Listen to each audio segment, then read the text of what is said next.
게 아니고 문재인 출입기자들 대통령 될 줄 알았어요 그때?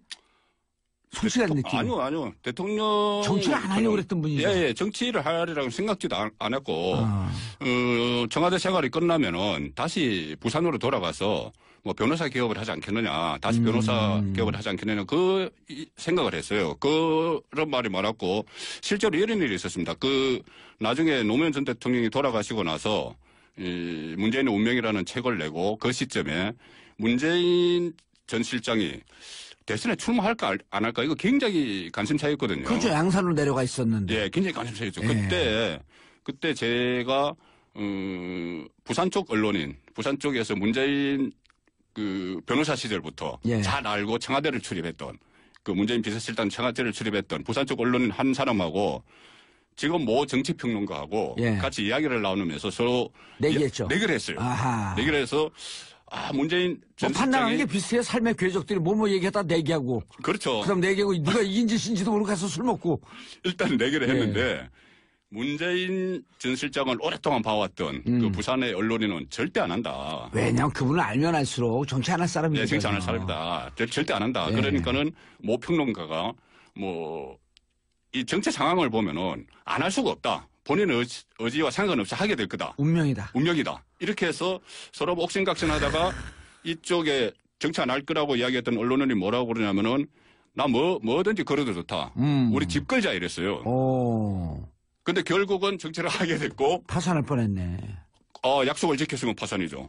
그래서 집은 걸긴 걸었어요? 그러니까 말로 집 걸자. 그러니까 지금도 그 내기에서 이긴 평론가가 네. 그 언론인 보면은 당신 집 내 집이다. 그 말을 하죠. 아니 그럴 때 얘기하는 거죠. 그 앞에 수식어는 얘기하지 않지 않았냐. 우리 집에 뒷뜰에 있는 개 집 걸었다. 그럴 정도로 예. 어쨌든 출입 기자들 안 할 사이에서는 뿐이었죠. 정치는 안 할 뿐이었어요. 그런데 운명적으로 하게 된 거죠. 예. 자, 근데 요즘 별명이 생겼어요. 파파미. 파도 미담만 놓은다. 그런데 선거 때는 왜 안 그랬죠? 선거 때는 근데 선거 비판하는 때는 사람들이 많았잖아요. 그렇죠.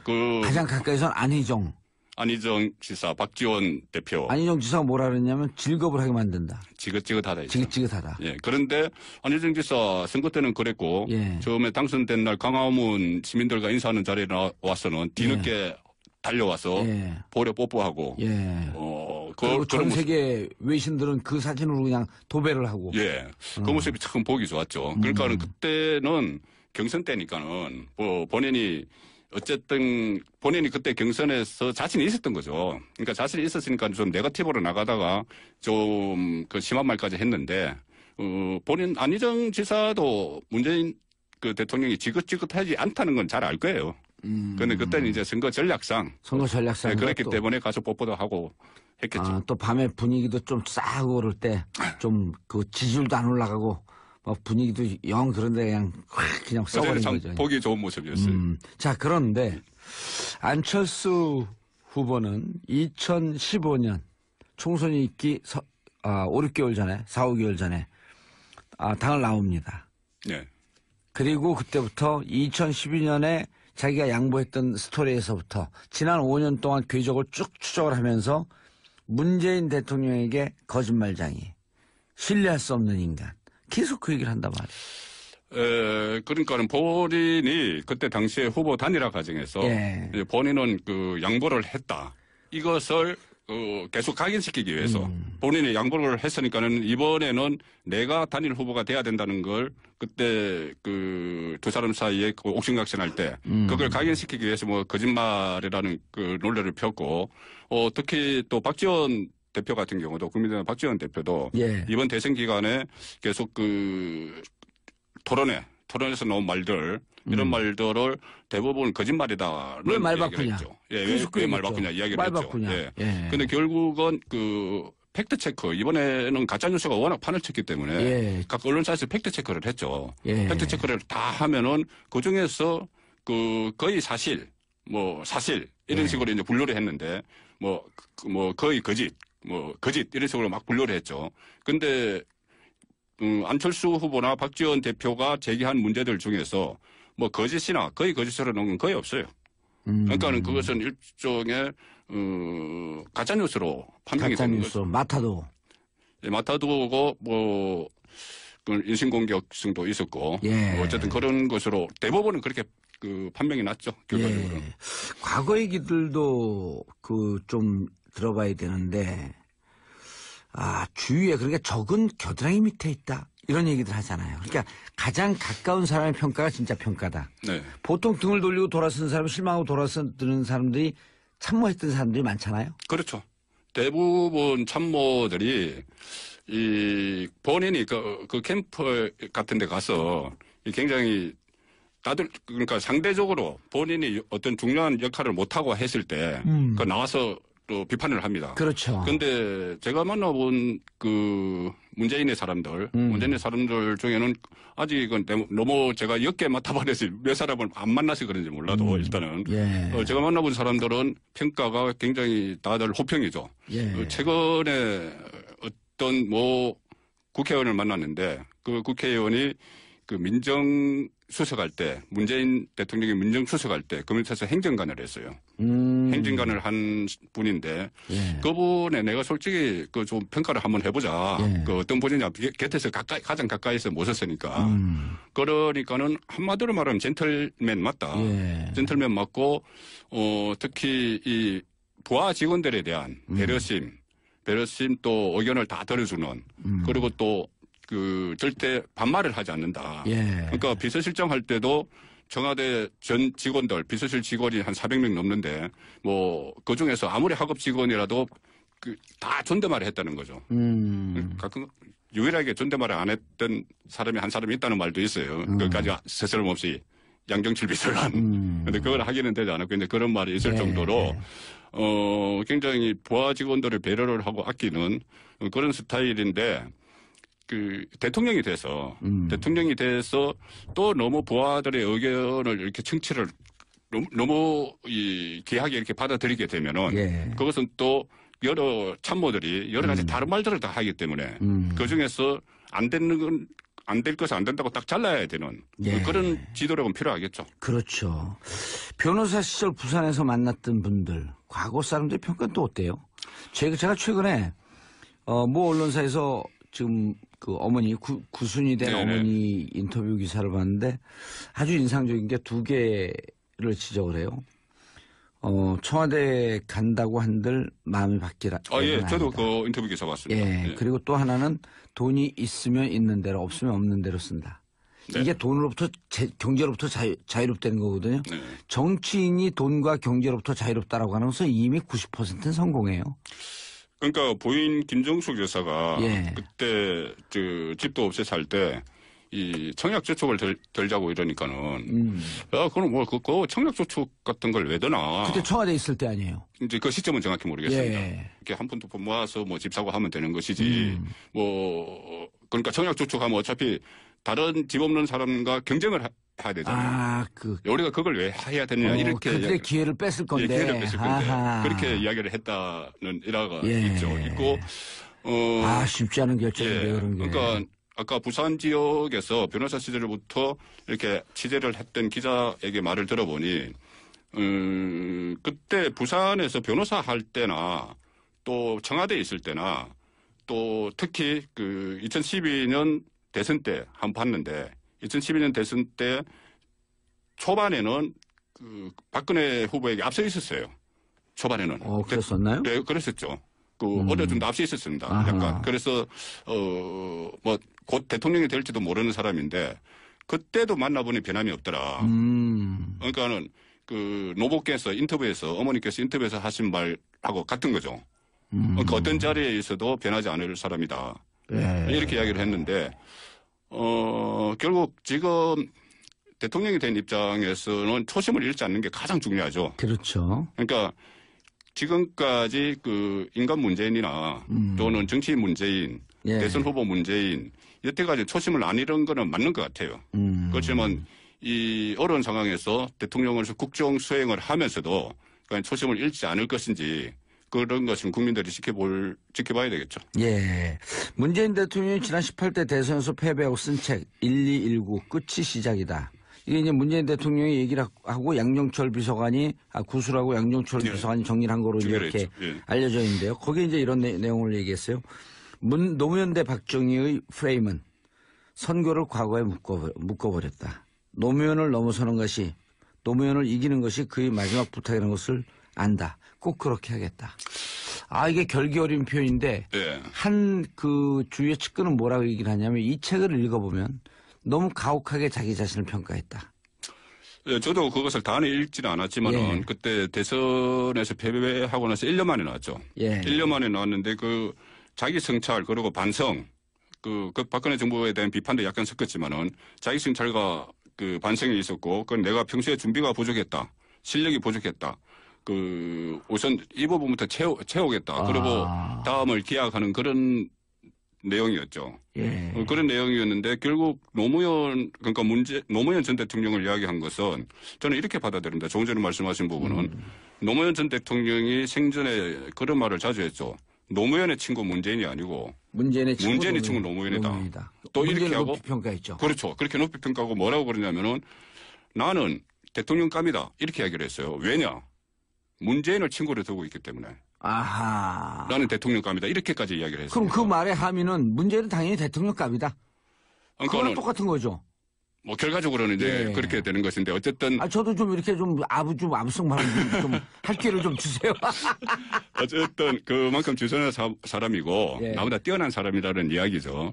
뛰어난 사람이라는 이야기인데 결국은 문재인 대통령에게 운명으로 다가온 것이 그것 때문에 노무현 전 대통령이 추구했던 사람 사는 세상 이런 것이 완수가 안 됐다고 생각하기 때문에 예. 지금 대통령이 됐으니 그것을 완수하는 길이 노무현을 뛰어넘는 길이죠. 그런데 지금 벌써부터 언론을 보면은 어떤 인사하는 부분이나 이 청와대 직제 개편 부분이 노무현 참여정부 시절을 좀 벤치마킹하는 감이 있다 이런 이야기도 나와요.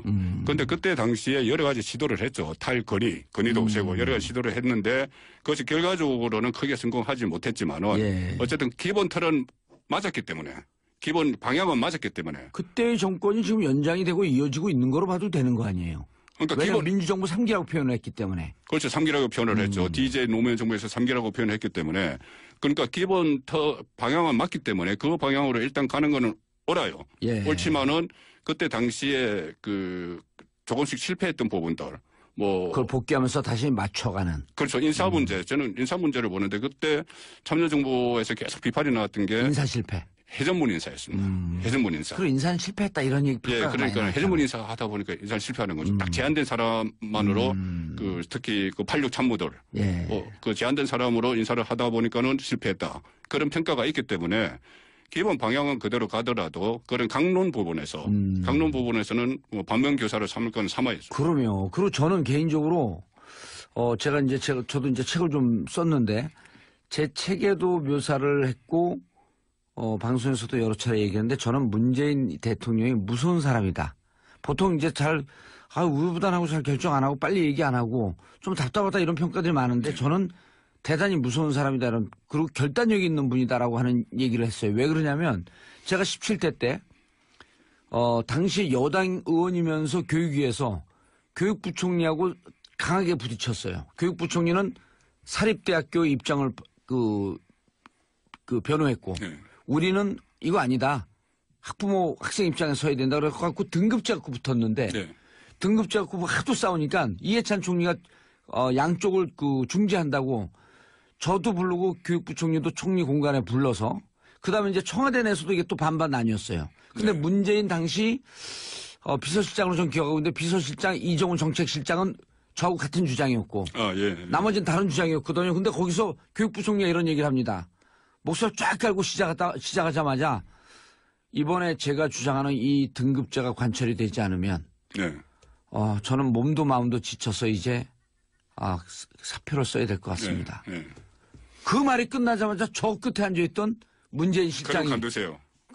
지금 뭐라 그러셨나요? 관두신다 그랬나요? 그러니까 그러니까 그러면 나중에 관두시지 말고 지금 관두세요. 저도 그 내용을 어디서 읽은 기억이 납니다. 그러더니요. 그러니까 총리가 놀라갖고 이해찬 총리가 지금 싸우자고 한 게 아닌데 그 말을 만류한데 그 말을 또 뚫고 지금 그만두세요. 사표 수리하겠습니다. 그걸 보고 이분이 결단력이 있는 사람이구나. 그렇죠. 그러니까 제가 그 어디서 읽으실 때는 민주당 초선 의원이라고만 나왔는데 그 봉도사님이었어요. 예. 저하고 같이. 그러니까 초선 의원으로는 유일하게 거의 이제 뭐 그 수석 장관급 위치에서 그럼 왜 어렸을 때부터 그렇게 뛰어났었는지 몰라 저는. 그러니까 아까 제가 말씀드릴 때 그 너무 보아 직원들 의견을 다 정치를 하면은 이 국정 운영을 하기가 어렵다고 말씀드렸잖아요. 그러니까 지금 말씀하신 그런 결단력, 그런 결단력을 국정 운영을 하면서 그대로 가시를 해야죠. 그것은 제가 볼 때는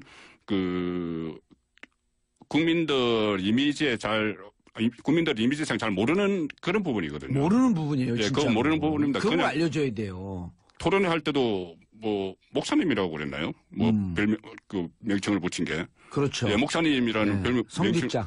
성직자라고 붙일 정도로 한 분은 술 취한 옆집 할배. 낮술 먹은 시골 노인. 그렇게 평가를 했고. 화난 전교 1등. 하나는 전교 1등도 있었고. 어쨌든 국민들 내리에는 그렇게 박혀 있는데 앞으로 국정 운영을 하면서 정말 가단성 있는 그런 모습을 보여야 되겠죠. 저는요, 그분이 운명처럼 맞이한 게 이번 대통령, 노무현 대통령을 만난 거, 이것뿐만 아니라 더 어린 시절로 되돌아가면 공수부대 특전사에 있었거든요. 특전사 중에서 수중폭파팀은 특전사 중에서 제일 어려운 직업 아니에요.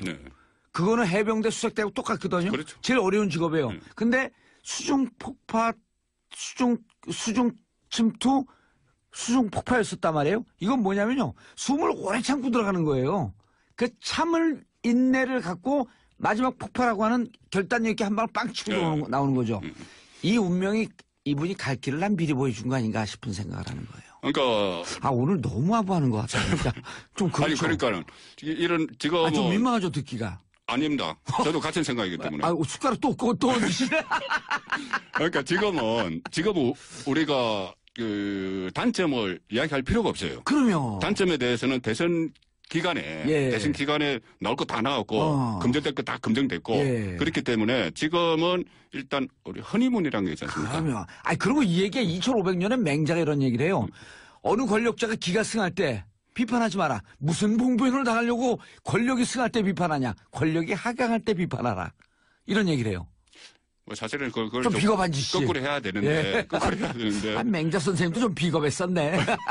지금 또 워낙 새 정부 상황이 워낙 안 좋은 상황이기 때문에 누가 해도 이 독이 든 성배를 마시는 그런 자리이기 때문에 지금은 당분간 허니문을 좀 가질 필요가 있어요. 그리고 지금은 외교 문제, 경제 문제, 그다음에 우리 국론이 분열된 문제 어려운 시기 아니에요. 오죽하면 외신에서 아시아에서 제일 어려운 지위에 앉았다. 이런 평가를 했잖아요. 그러니까 우리가 지금은 좀 잘해라. 국민의 칭찬은 문재인도 춤추게 한다. 그리고 숟가락 얼른 얹혀요. 이럴 때. 예, 그러니까요. 같이 지금 얹히려고 합니다. 그러니까 허니문 기간이 길 건지 짧을 건지 그것은 문재인 대통령이 어떻게 하느냐에 달려있죠. 우리 일단 청와대에서 부르면 어떡하지? 안 들어간다 그러지 뭐. 어차피 안 부를 거니까. 그렇죠.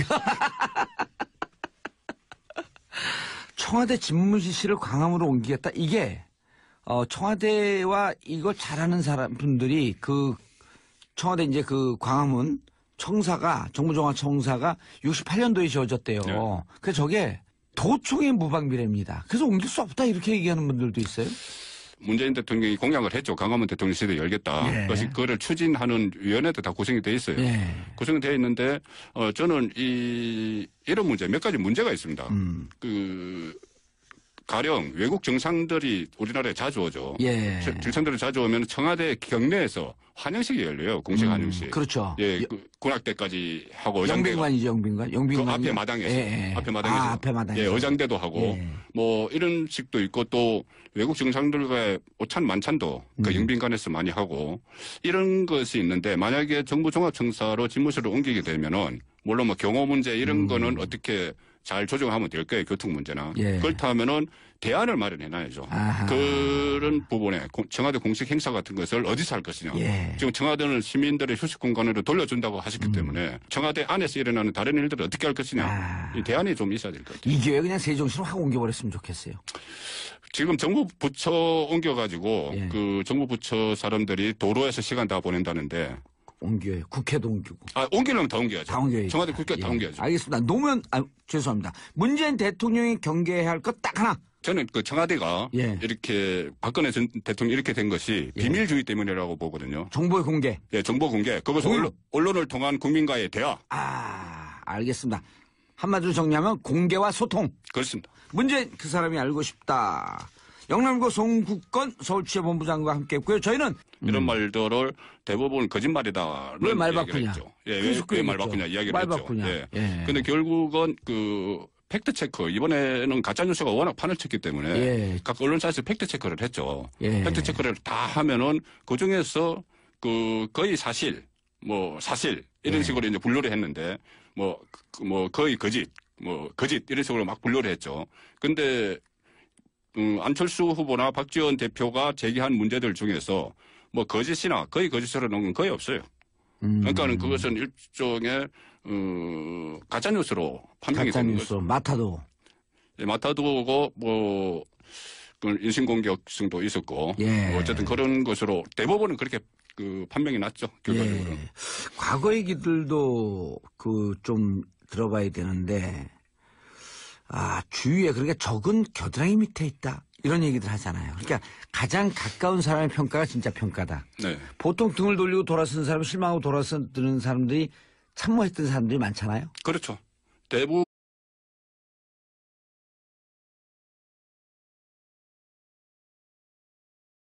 오늘 온 게 아니고 문재인 출입기자들 대통령 될 줄 알았어요 그때? 솔직한 느낌. 아니요. 대통령 정치를 안 하려고 그랬던 분이죠. 예, 정치를 하리라고 생각지도 안 했고 청와대 생활이 끝나면은 다시 부산으로 돌아가서 뭐 변호사 개업을 하지 않겠느냐, 다시 변호사 개업을 하지 않겠느냐 그 생각을 했어요. 그런 말이 많았고 실제로 이런 일이 있었습니다. 그 나중에 노무현 전 대통령이 돌아가시고 나서 이 문재인의 운명이라는 책을 내고 그 시점에 문재인 전 실장이 대선에 출마할까 안 할까 이거 굉장히 관심사였거든요. 그렇죠. 양산으로 내려가 있었는데. 예, 굉장히 관심사였죠. 예. 그때 제가 부산 쪽 언론인, 부산 쪽에서 문재인 그 변호사 시절부터 잘 알고 청와대를 출입했던 그 문재인 비서실장 청와대를 출입했던 부산 쪽 언론인 한 사람하고 지금 모 정치평론가하고 같이 이야기를 나누면서 서로 내기했죠. 내기를 했어요. 아하. 내기를 해서 분위기도 좀 싸고 그럴 때 좀 그 지지율도 안 올라가고 막 분위기도 영 그런데 그냥 써버린 참 거죠. 보기 좋은 모습이었어요. 자, 그런데 안철수 후보는 2015년 총선이 있기 5, 6개월 전에 4, 5개월 전에 당을 나옵니다. 네. 그리고 그때부터 2012년에 자기가 양보했던 스토리에서부터 지난 5년 동안 궤적을 쭉 추적을 하면서 문재인 대통령에게 거짓말쟁이, 신뢰할 수 없는 인간. 계속 그 얘기를 한단 말이에요. 그러니까는 본인이 그때 당시에 후보 단일화 과정에서 본인은 그 양보를 했다.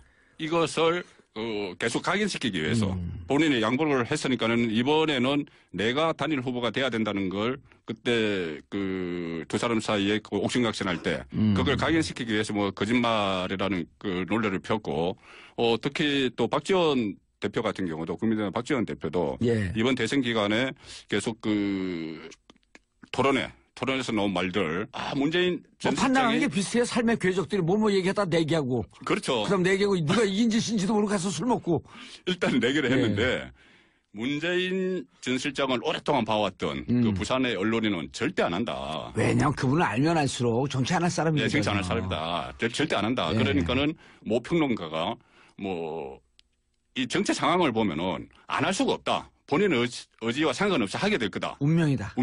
이렇게 해서 서로 옥신각신하다가 이쪽에 정치 안 할 거라고 이야기했던 언론인이 뭐라고 그러냐면은 나 뭐든지 걸어도 좋다. 우리 집 걸자 이랬어요. 근데 결국은 정치를 하게 됐고 파산할 뻔했네. 약속을 지켰으면 파산이죠. 그래서 집은 걸긴 걸었어요? 그러니까 말로 직결자, 그러니까 지금도 그 내게서 이긴 평론가가 네. 그 언론인 보면은 당신 집 내 집이다. 그 말을 하죠. 아니, 그럴 때 얘기하는 거죠. 그 앞에 수식어는 얘기하지 않지 않았냐. 우리 집에 뒷뜰에 있는 개 집 걸었다. 그럴 정도로 예. 어쨌든 그 기자들, 출입 기자들 사이에서는 예, 정치는 안 할 뿐이었어요. 그런데 운명적으로 하게 된 거죠. 예. 자, 근데 요즘 별명이 생겼어요. 파파미. 파도 미담만 놓는다. 그런데 선거 때는 왜 안 그랬죠? 선거 때는 근데 비판하는 사람들이 많았잖아요. 그렇죠. 가장 가까이선 안희정 지사, 박지원 대표. 안희정 지사가 뭐라 그랬냐면 즐겁을 하게 만든다. 지긋지긋하다. 지긋지긋하다. 예. 그런데 안희정 지사 선거 때는 그랬고 예. 처음에 당선된 날 강화문 시민들과 인사하는 자리에 와서는 뒤늦게 예. 달려와서 예. 보려 뽀뽀하고. 예. 그리고 전 세계 외신들은 그 사진으로 그냥 도배를 하고. 예. 그 모습이 참 보기 좋았죠. 그러니까는 그때는 경선 때니까는 뭐 본인이 어쨌든 본인이 그때 경선에서 자신이 있었던 거죠. 그러니까 자신이 있었으니까 좀 네거티브로 나가다가 좀 그 심한 말까지 했는데 본인 안희정 지사도 문재인 그 대통령이 지긋지긋하지 않다는 건 잘 알 거예요. 그런데 그때는 이제 선거 전략상 네, 그랬기 때문에 가서 뽀뽀도 하고 했겠죠. 또 밤에